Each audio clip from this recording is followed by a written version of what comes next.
Aya anu naros, aa ari abdi bade ngulem aa kedah sabaraha cenah ujrohna tarifna. Eta pertarosan teh nya di awal-awal mah asa kumaha kitu ka kupingna teh.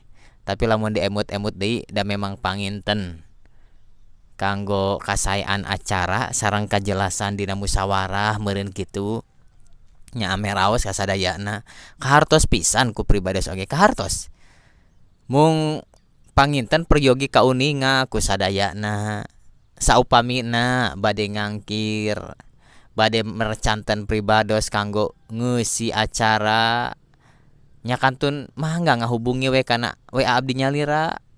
Hati-hati ka jalmi anu ngatas namikeun abdi bilih nyuhunkeun bayaran misalkeun tah eta teh sanes abdi bade ngulem mah ngulem we teu kedah nyarios kudu sabaraha tarifna komo sabar sakian teu kedah hadirin. Insyaallah abdi tos persiapan nyalira kanggo angkatna oge insyaallah saupamina aya waktos bari sehat abdi ikhlas dina siarna.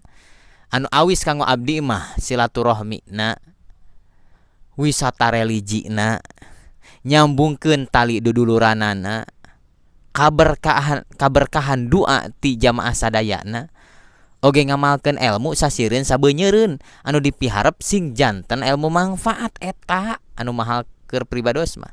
Ngeun lamun aya anu masihan pangintennya insyaallah ku pribados oge ditampi eta mah da sunat nampina. Mugia janten ngabungakeun kanu masihanana oge mugia janten amal kasaean.